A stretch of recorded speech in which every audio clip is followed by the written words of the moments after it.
Marla is mother to 4 boys, who plays tennis fervently and who, in September of 2011, was at the peak of training for her 12th marathon.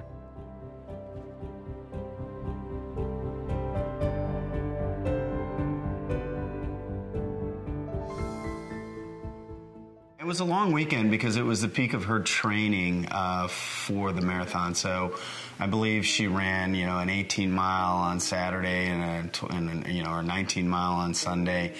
And then we were playing in a tennis tournament. She was running in the morning, and then we're out in the hot day in the afternoon. So it was, for her, a very, very long day full of activities. We got back from the tennis tournament, and, typically late afternoon, we're busy feeding the kids, getting everybody ready for bed. Again, I am a tennis fanatic, and the U.S. Open happened to be on TV, so I was anxious to watch all the matches. Carrie and I started watching TV together, like after we got the kids down to bed.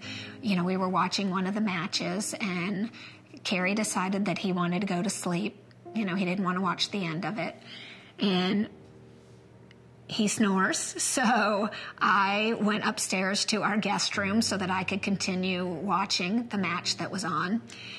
I'm not a very sound sleeper, so a TV on for me is not very good. So she said, well, I'll go up to the 3rd floor, watch TV, so you can fall asleep. So about 9:15 or something, I think she went up to our 3rd floor bedroom to watch TV, and I went to bed.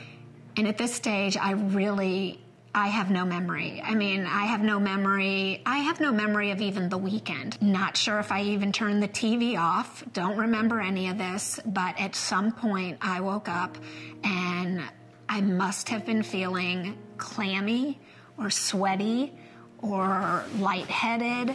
But for whatever reason, I went into our bathroom, our guest bathroom on the 3rd floor, and was turning on either the bathtub or the shower. I think about 1 o'clock, 1:30 in the morning, I kind of came out of a deep fog, and there was some kind of noise. I couldn't quite figure out what it was. Just remember kind of falling back into a sleep, and then, maybe 30 seconds later, whatever came out, and like, okay, what is that? And I could hear the water running outside our bedroom, the pipes up to the 3rd floor. And so I was thinking, well, it's kind of late for someone to be taking a bath. Maybe I should go up and check on her. And I have no idea why I decided to go up and check on her, but I did. His first thought was, oh my gosh, she turned on the water and went down to the kitchen and left it running because it had been running for so long. And then I got out of bed and walked down the hall and up the 3rd floor stairs. And as I got into the room, she was not in bed, and I walked towards the bathroom. I could hear the bath running, and as I got closer to the bathroom door, I stepped into just puddles of water on the carpet. And so at that point, I'm like getting a little irritated. Like, you went and drew a bath, and you just left it. You went downstairs, got something to eat, forgot you drew a bath, and it's overflowed everywhere. So I walked through the doorway, looked down the doorway towards the bathtub, and all I could see was the water coming out of the spigot, into the tub, over the tub, and coming down the tile towards me. He didn't see me yet because I was on the bottom of the bathtub. Like, I wasn't hanging out of it. And when he stepped in and saw me, I was blue. I hadn't been breathing. I had been underwater for quite a while, and my heart had been stopped for a while.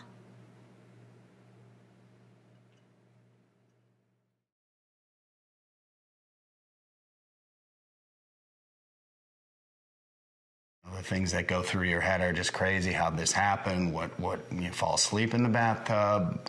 What are you doing? That kind of thing. So I turned the water off, pulled her out, and started CPR right away. And so I just started, with chest compressions. And then after I realized, okay, I got to do some breathing, and tilted her head back and did some breathing and chest compressions. And meanwhile, trying to shake her and just kind of, in a panic, and it went on forever. In reality, it was probably 2-3 minutes, but it was to the point where I was really tired. But I wasn't going to stop. And then probably 2 to 3 minutes into it, she gurgled up something and started to breathe with a real raspy, could tell water was in her lungs kind of breathing. And I turned her on her side, ran, got the phone, and called 911.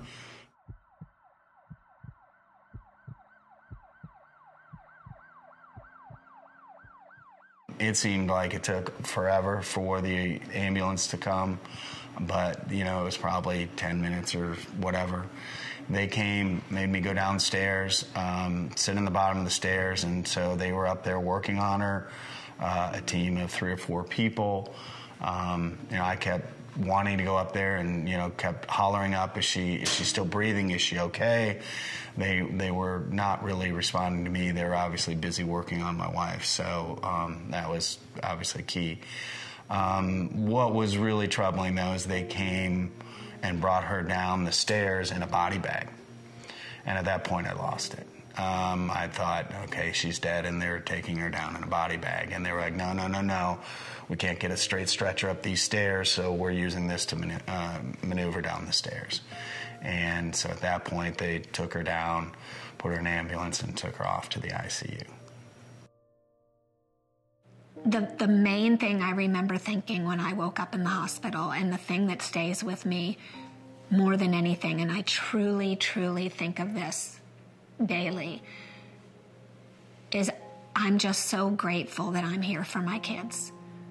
You know, how this would have impacted their lives, and how much they need me. And, you know they need you when they're little.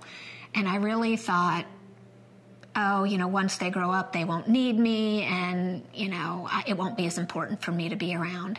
And right now, I have teenagers, and it's just as important. And on the days that it's crazy and we've got normal teenage stuff going on, I am just so grateful that I'm here, because they've got enough on their plates being teenagers. They don't need to be missing their mom.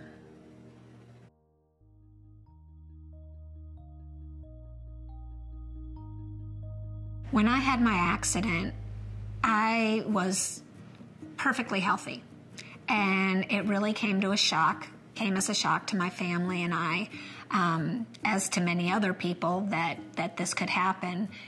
To this day, Marla's doctors don't know what caused her sudden cardiac arrest. They placed an implantable cardioverter defibrillator, ICD, in her chest. It paces her heart and will deliver a shock should her heart ever go into ventricular fibrillation again. My husband and I have felt a call to action. We've gotten involved with the American Heart Association in many ways here in Dallas. We just want to make it our message to spread the word. CPR makes a difference. It made a difference in my life. It saved me. I'm here for my boys as a result of that, and that's the most important thing in the world. Today, Marla is living a normal, active, and happy life with Carrie and her sons, Matt, Ryan, Kyle, and Colin.